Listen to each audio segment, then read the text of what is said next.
Nggak terasa nih Opsiana Podcast sudah mau 4 tahun aja.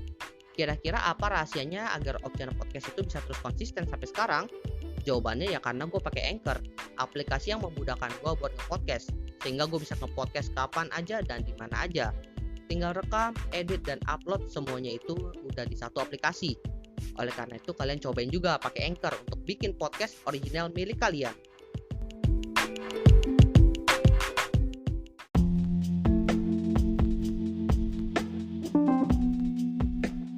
Sekarang perusahaan-perusahaan itu mulai beralih ke industri keuangan ya.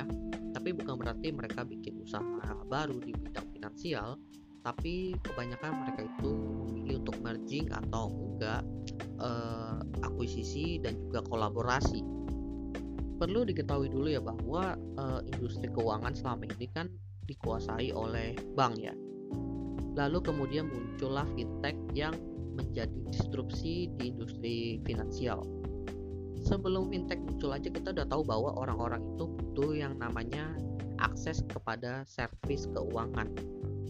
Dan di situ ada bank di mana prosesnya itu bisa dibilang lumayan rumit atau kompleks ya.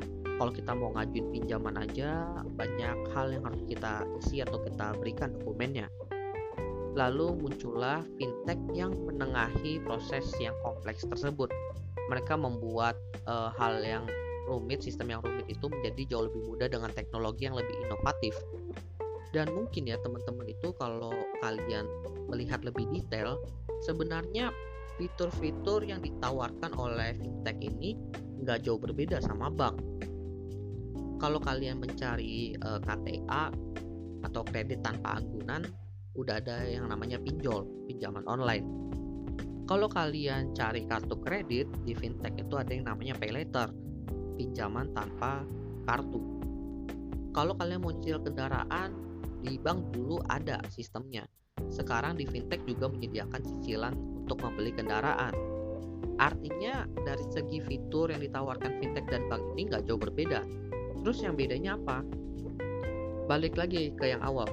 Kalau kita melalui bank itu prosesnya rumit, banyak dokumen yang harus disertakan. Sedangkan kalau di fintech itu jauh lebih simpel. Meskipun tetap ada dokumen yang harus kita berikan, tapi biasa prosesnya itu lebih cepat, sehingga itu mengurangi cost dari perusahaannya. Costnya berkurang juga karena penggunaan teknologi yang membuat prosesnya itu jauh lebih efisien juga. Dan karena produk yang ditawarkan oleh fintech itu juga berupa uang ya, kemungkinan penawaran-penawaran yang mereka berikan itu selama ini yang gua lihat kebanyakan itu diskon kepada fee-nya. Artinya apa? Artinya tetap mereka sudah memberikan fee dari awal cuma di diskon. Sehingga kita bisa bilang dari awal aja mereka udah punya pemasukan meskipun jumlahnya itu tidak terlalu besar. Berbeda dengan startup non fintech yang kalau mereka itu memberikan diskon itu bahkan bisa dibilang kurang masuk akal, sehingga kita bertanya ini sumber duitnya dari mana. Lalu yang membuat fintech jauh lebih unggul juga adalah biaya fee yang mereka berikan itu jauh lebih ringan ketimbang fee yang ada di bank. Sedangkan orang saat ini pun sudah terbiasa dengan fee yang tinggi dari bank. Sehingga kalau seandainya sewaktu-waktu fintech itu menaikkan harga fee-nya, selama itu masih di bawah bank, orang-orang tetap masih menggunakan fintech. Pertanyaannya, memangnya dengan fee yang kecil itu perusahaan fintech bisa mendapatkan untung? Nah, gue melakukan riset kecil-kecilan dan ternyata ada artikel yang menyebutkan bahwa fintech itu jumlah transaksinya jauh lebih banyak ketimbang perusahaan startup non fintech.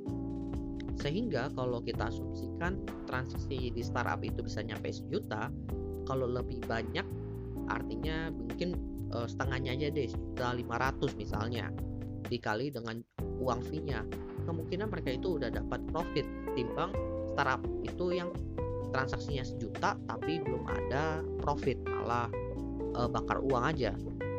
Belum lagi ya di kala pandemi di tahun 2020 itu yang menyebabkan resesi secara global, itu menunjukkan kekuatan dari fintech yang bisa bertahan. Ketika startup non fintech itu banyak yang kolaps, di sini malah fintech itu banyak yang bermunculan. Terus pertanyaan selanjutnya adalah kenapa perusahaan-perusahaan tersebut lebih memilih membeli atau merging dengan perusahaan fintech ketimbang mereka itu kerjasama? Jawaban yang pertama adalah karena mereka itu mendapatkan data dan juga keuntungan secara penuh. Kalau kita itu kerjasama atau partnership aja, biasanya itu sistemnya ya bagi hasil. Dan belum tentu dari perusahaan partner kita itu mau memberikan data kepada kita. Paling ada tektokan dulu dan negonya jauh lebih panjang. Karena memberikan data pribadi milik orang itu kan kredensial, itu jatuhnya cukup sulit. Sedangkan kalau kita ada akuisisi, itu sudah termasuk dengan data-data dari perusahaan tersebut. Dan data-data ini bisa dibilang cukup penting untuk perusahaan yang mengakuisisi, karena data-data itu kan bersifat private dan juga berhubungan dengan behavior dari si customer, sehingga hal ini bisa dimanfaatkan oleh perusahaan-perusahaan tadi untuk menciptakan customer experience yang jauh lebih baik. Lalu alasan kedua kenapa mereka lebih memilih merging adalah mereka itu fokusnya untuk mendapatkan human resource yang expertise di bidang finansial. Kalau cuma partnership ya itu kan kita kerjasama sama orangnya. Sedangkan kalau kita merging berarti kan perusahaan udah milik kita, itu termasuk dengan orang-orangnya. Karena orang-orang yang bekerja di perusahaan fintech itu udah termasuk dengan aset perusahaan. Orang-orang yang punya bidang atau expertise di bidang finansial ini biasanya dimanfaatkan oleh perusahaan-perusahaan yang membeli perusahaan fintech tersebut untuk mengembangkan industri finansial yang ada di perusahaan tersebut. Bukan industri finansial sih, lebih ke struktur finansialnya.